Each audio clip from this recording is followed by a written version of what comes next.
Hello, cat parents. Welcome to today's episode. We're going to be talking about what to do when you have an adopted cat. I'm Amanda. I'm clinical animal behaviorist and I work with cats. I work with cat behavior and I've worked with over 250 cats all around India and around the world. Today, I have Sauson with me and she's going to be introducing herself. There's a whole list of things that she has done that I absolutely cannot remember nor read out. So I'm definitely going to have her kind of talk to you right now.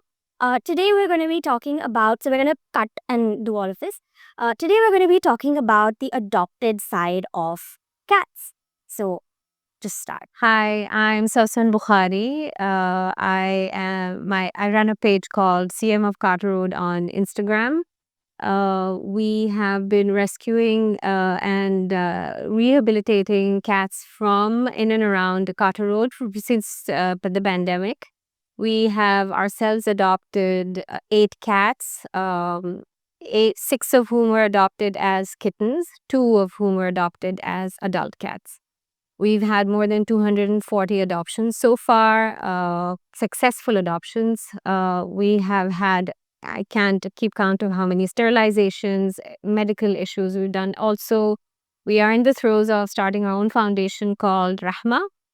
Rahma has had a great beginning. We were lucky that we could build a cattery in Yoda, in Malad, and that it's doing really well. We've had multiple adoptions from there. We've had many disabled cats who now have a safe place to be rather than on the street. We continue to do this. Our endeavor is to build more catteries all around, starting in Bombay at shelters and then eventually getting into building societies and asking them to shelter our community animals within their society, changing laws and legislatures. This is the final aim and endeavor. So wish us luck. Yeah. So the cats are very lucky to have you on their side. And the dogs are definitely very generous. I love you too, dogs. I really do. And one day, if I have a partner who is willing to take care of the dog side, because, this is a lot on my plate, I'm willing to work. I love dogs as well. There's really no bias here in my heart. Um, but cats are different. So, we're going to be playing a small game about myths and truths. Okay. And I'm just going to read out a statement and you can tell me whether or not it is true or whether it's a myth. Are you ready? Okay. Okay. Adult cats will settle into a new environment immediately. That is a big myth. Okay. But there is a possibility that it could also be true. Let me tell you the story of the only two adult cats that we adopted from the street. First, there was Danny. Danny hated being home. It took him over a month to settle down. He meowed every night, all night. And I think I have never had worse anxiety than I did that 1 month. But then settle he did. Yeah. Then there was Rose. Rose was also brought in from the street, and Rose just sauntered into the house, and she just sniffed everything, rubbed herself against everything, plonked herself on the floor, and she said, "Thank you, I've always belonged here. Yeah, I've always belonged here." And she made the house her home. So you can't tell, but I would say from experience, from the adult cats that have been adopted, they do need a little time to adjust to being indoors. They're okay during the day, but at night, because they hunt at night, and you as a behaviorist were the one who explained this to me, they feel they need to get out and they need to hunt. So I guess playing games with them and interacting with them helps a lot, but it's a 50-50 chance. In my experience, it's been a 50-50, way. So Yeah. myth and truth side. Yeah. So, I mean, I think a lot of these games, when it is this myth and truth, there's always like a half truth. Yeah. And that's where it gets confusing for a lot of cat parents because, like, some of it is true and some of it is not. But which one would you want to switch? Yeah. Okay. The next one. Adult cats are less affectionate. Oh my God, that is a complete fallacy. There's no truth in that at all. Adult cats are the most grateful cats to be brought home. They will show you affection, and it's incomparable to anything else. They will come cuddle, sit on your lap, kiss you, hug you. Just there is no truth to this. Most, I would say 90% of the adult cats that have been, actually all of them, who have been adopted have shown nothing but gratitude for being brought home off the street, and the safety and the love and the affection and the security that they feel is they really are so very grateful. So no, they're extremely affectionate to another level compared to kittens. Yeah. Kittens, I just want to bite you. oh my God, kittens, they give me anxiety when I see them because they remind you of newborn babies. They need so much attention and, and affection. I don't know. They just want to play all day and destroy things. Yeah, but they're cute till they grow up. Till they grow up, and they all do. Yeah.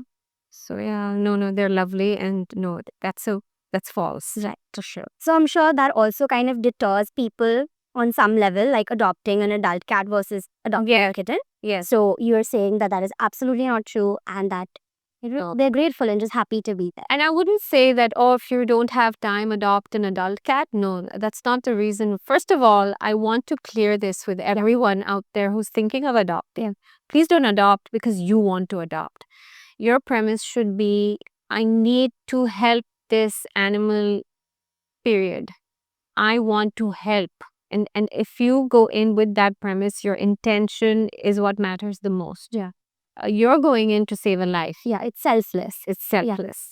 Please don't go in thinking, I'm lonely and I need to adopt. Or my child needs a pet, so I'm adopting. My child's bored. And my kid is bored. This is his birthday gift, his graduation gift. And these are not the right reasons to adopt. I wouldn't discourage you. I will interview you and figure out that, how serious you are, because this is a lifetime commitment. Absolutely. So please, your premise should be, I need to save a life. Whether it's a spontaneous decision that you've made or it's something you have planned to do, this should be your reason to adopt. Yeah, and there are going to be ups and downs. Oh yeah. Just like with any family member, any friend, any relationship. Absolutely. And if you're going in with that selfish intention that, oh, I want to adopt a cat to make myself feel better, and then you hit it down and now suddenly you don't feel so. Or you hit it up and you're traveling and you have to go abroad, or you have a new girlfriend, or, it could be 100 other reasons why you feel, okay, this animal is coming in the way of my life.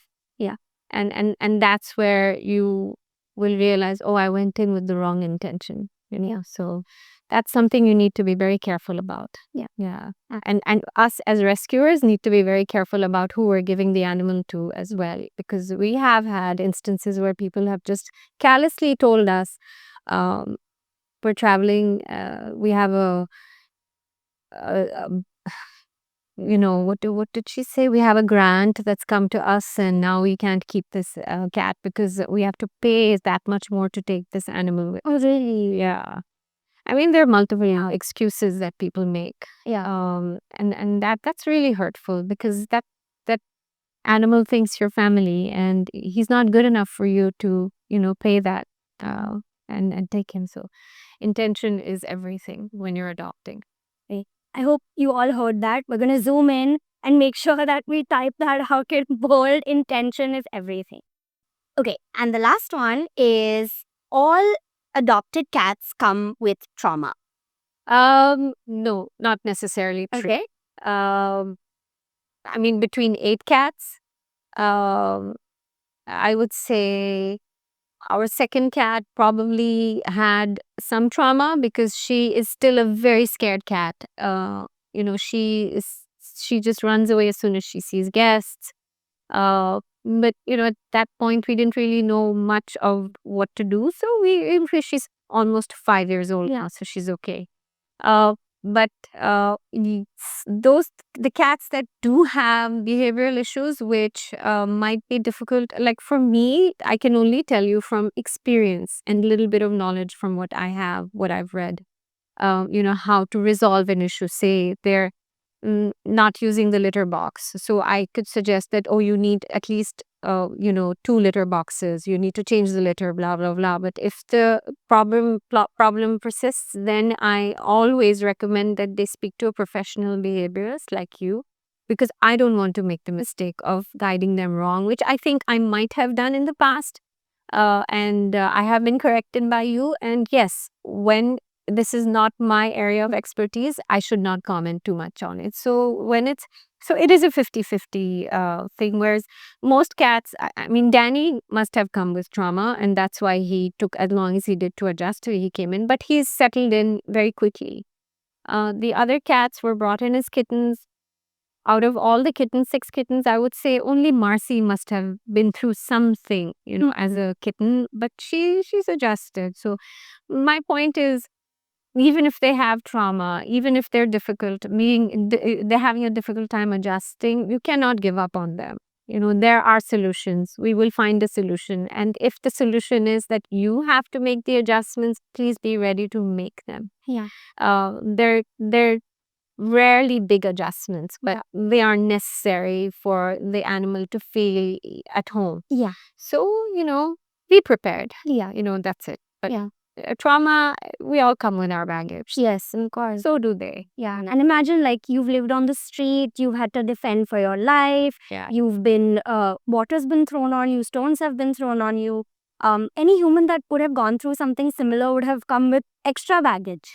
I'm sure the cat is dealing with it better than a human being. Yeah. The stories we have heard and seen and witnessed and had to fight for, it breaks my heart. Yeah. It's you wonder, where is the humanity? But forget that. That's another podcast on its own. But yeah, the whatever trauma it is, with a little love and affection and patience, and guidance, they do get over it. Yeah. And not only will they be grateful, so will you for hanging in there and not giving up on them. Yeah. So Yeah. And I'm sure there are some cats that come for adoption that perhaps were taken very young and may not remember anything that they have gone through perhaps earlier. Yeah. Or they could have gone to the shelter directly and had a great life living in your cattery. And then they go to a home and they wonder, okay, where are all the boxes? Where are all the shelves? So it's possible that you can adopt a cat that is also not traumatized or that has not had the worst of. Absolutely. Yeah. We have Frank at home, who owns the house. Yes. He was brought in as a kitten and he was on the street when I picked him up. He must have been 6 weeks old. But that cat seems to believe that he owns the house. As does Rose. Yeah, she was on the street, but she's, whatever trauma she must have faced, because she did come in as an adult. And then there are the 4 cats upstairs, and they're, it's really, honestly, it's how you perceive it. If you're willing to put in the work and the effort, I believe, I've heard stories of people who have really invested so much of time, effort, money to bring that cat out, or dog out of the trauma that they've been through, and they've adjusted really well. They may not like strangers, but that's okay, because they love you, unconditionally. So what else would you ask for? This is rehabilitation, right? This is your intention of helping. So do it. All right. So the next thing I'm going to ask you is in terms of expectations. Okay, so if there is someone who is a new cat parent or someone who's considering to adopt for the first time, Okay. what would they expect? So you are a rescuer. You've been rescuing cats and giving them up for adoption for over, I think, 4-5 years. 5 years. 5 years, yeah. So given your experience, you're seeing cat parents for the first time, taking a cat in. What are the expectations that someone needs to have when they're adopting a cat for the first time? Oh, expectations. Yeah. That's a very big word, and sometimes it's not a very kind word either. You should expect that you're the giver, that you are going to have to give this animal all the time in the world to adjust. The other thing is, also, please understand that they are in an environment that they have never been before, where there are certain areas which are out of bounds for them, but they don't know that. Yeah. So if they do break something, if they do eat something, if they do get into something or somewhere where you're poop on something. poop on something or pee on something, you know, it might happen. Yeah. The expectation is actually from you as a pet parent. Yeah. Please don't keep things around that your animal might get into. Make the changes. I always tell people, I just spoke to someone the other day and they said, will they scratch my furniture? And I said, I don't know. What kind of fabrics do you have? If a cat can dig its claws into something, it will. So you need to have enough scratch posts and toys and things to stimulate them that won't be things that you don't want them to get into. Um, and he also asked me, will this soil my bed? And again, I don't have an answer for that. Yeah. I don't know. Is it going to be a problem for you? Because then don't adopt. The expectations are, don't expect anything from the animal. The expectations is it should come from within you then. Am I prepared for the worst case scenario, which is what? They're going to soil my furniture or my bed or my clothes or my laundry or destroy my furniture, get into the kitchen, and some cat I know loved ghee. So he would literally push the lid off the ghee and just dunk his face in there and eat ghee. Don't keep it there. Don't allow access to them to things that you don't want them to have access to. Instead, give them access to things that you want them to have access to so that they don't feel compelled to go into things that you don't want them to get into. Yeah. So yeah, I'm not saying expect the worst. That's not necessary. But please be prepared. It's like bringing your newborn home. It's literally like that. Whereas with adult cats, it may not be as dramatic. I don't say traumatic, but it's dramatic. Yeah. But you can deal with the drama. It's not that difficult. Yeah. As long as you're ready here and here, everything's going to be fine. Yeah. You shouldn't need to worry. Yeah. So I think if you get your checklist in terms of what your cat needs at home, and you're able to provide that properly, and you set a good routine for your cat, generally things set into place. Absolutely. And then in terms of expectation, as you just said, it's like you're bringing home a baby child, like a human baby. And if you leave a knife around and the child picks it up, whose fault is it? Whose fault is it? Yes. The fault? adult in the house. Absolutely. Yeah, absolutely. Yeah, I couldn't have put it better. You prepare before you bring the animal, and hopefully you won't have the drama that you are dreading. Yeah. And I think like educating yourself as well, because bringing in a new species Please. home. Please do your research. Yeah. Don't call me and like for 25 minutes to 30 minutes, ask me questions that you could easily ask ChatGPT. Forget even Google. Now you have ChatGPT to answer the most, and probably they'll give you better suggestions than I can. That you're taking up my time when you could get all your answers online like you do for everything else. But it's not, like people call and ask me, my cat has an eye infection, what medicine I mean, come on. I'm not a vet. Yeah. And it's wrong for you to expect me to answer that question for you. Or they lift the tail of the cat and they'll ask me, is this a male or a female kitten? Oh my God. I mean, seriously. Or call me at 1:30 at night and tell me, I saw a kitten on the road, so I picked it up and I put it on the divider close to Karter Road. Can you go and check on it? Really? Yes. No, yes. Because I was, I don't know, stupid or empathetic enough to put my number there on Instagram, people believe that, I don't know. I mean, there are no boundaries. Yeah. I mean, it's tough being a rescuer. Yeah. Because when you show that level of compassion and empathy and you go above and beyond for like an animal, people take advantage of that. Always, yeah.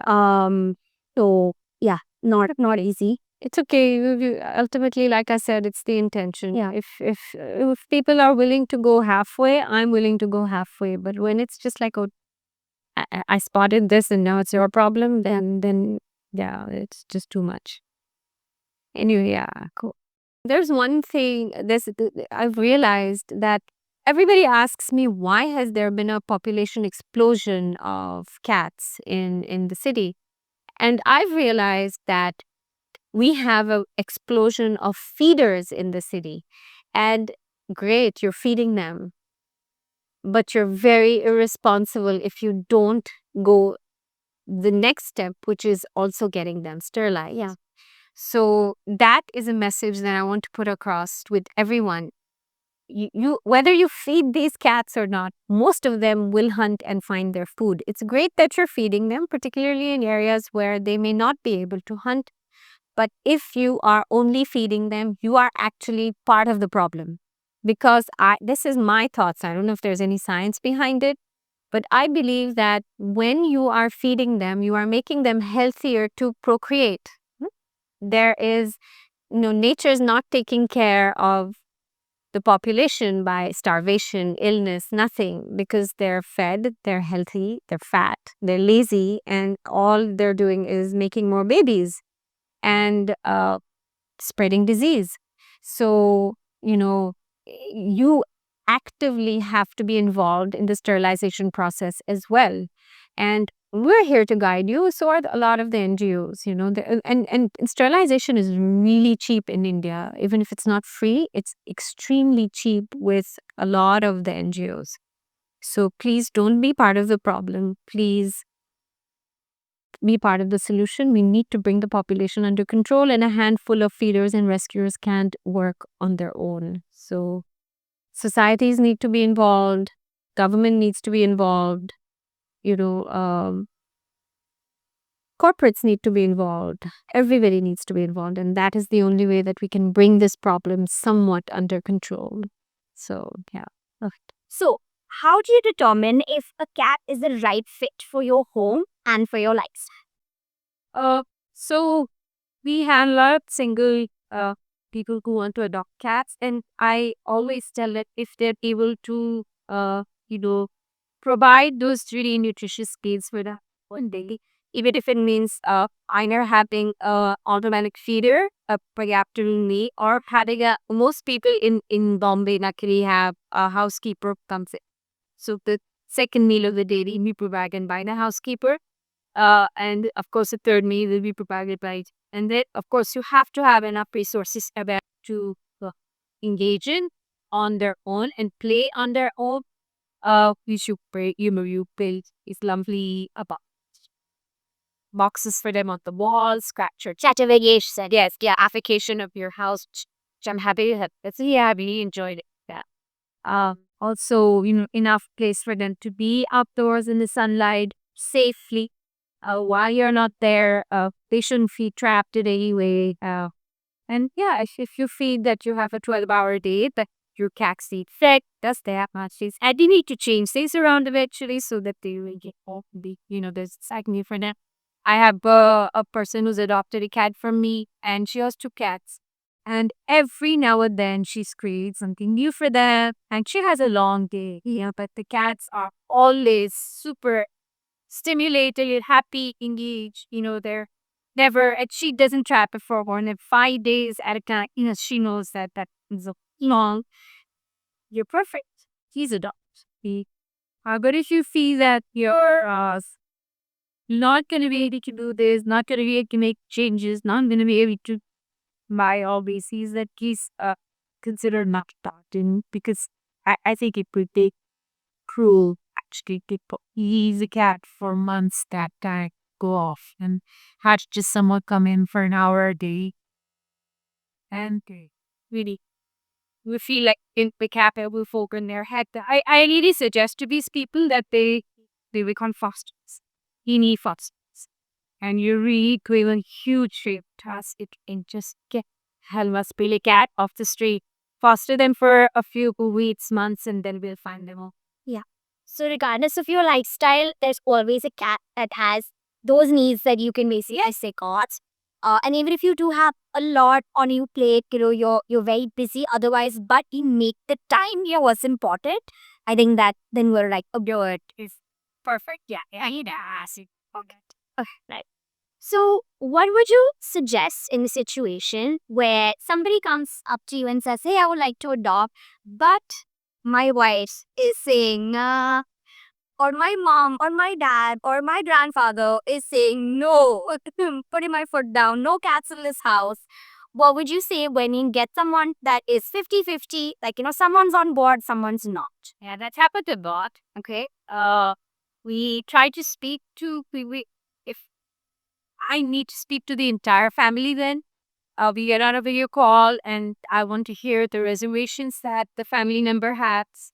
And if I can somehow, you know, they take that and yes, they're willing to try it. Yeah. We say, okay, you get fostered to adopt. And if you feel that, you can adjust, then keep the cat. Be known for that. Very. I'm not big on fostered adopt because if it's suddenly unfair to keep moving the cat from one case to another. The other thing is, uh, we've had a lot of these instances. A lot of these instances come up because families don't want to feed the cats non-vegetarian. It's okay. And the cats are obligate carnivores. They are your mokshe. So if that's the problem, then it's a sign no. Yeah, because, they'd say, oh, you can eat food. My grandma doesn't like it. Shoot, allow him, I'm sorry. And if the person's under 18, then, I really need to speak to the family and get them okay. Uh, we've not really had any returns most of the time. The one person who's objecting to the adoption, as the other person, allows them is attached to the adoption. And that's happened over and over and over again with every family that has adopted. So, so that's where I gauge, through the interview. Is this person going to bend? And most of the time, why they're saying no is because, they're worried that the responsibility, it's on solely there. Yeah.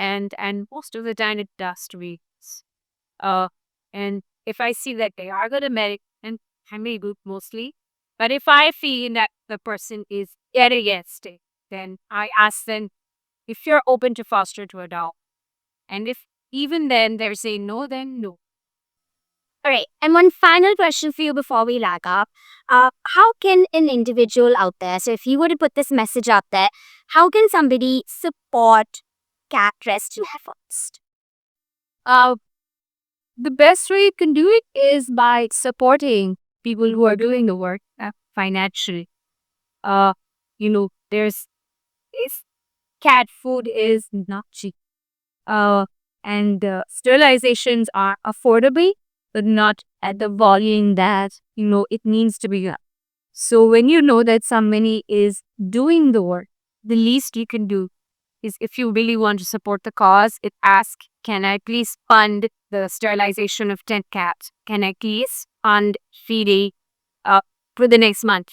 Or go to a smaller NGO that needs your help. I see NGOs asking for 700 rupees to for medical care of the, and so yes, if you have the funds, please fund that, because people tend to feel that funding human effort at you is more worthy, man. And it could be well made, but take up a bit of money and put it toward for disasters. Because at the end of the year, just go. And what is 700 rupees? It's like the cost of a lunch. You mean two offices, sir. Somewhere, some coffees. Yeah. And literally it goes along now. Sterilizing a female cat is 2,000 rupees in an NGO. What is that mass where if you sterilize one cat, you have saved in the next 10 years, you would have saved, I don't know, 45,000 kids. Oh, imagine. I mean, it is actually, it's a unfathomable number. Yeah. At 2,000 rupees of yours, he has going to save that many lives. So, with that, it's, yeah, just pandas. Cool.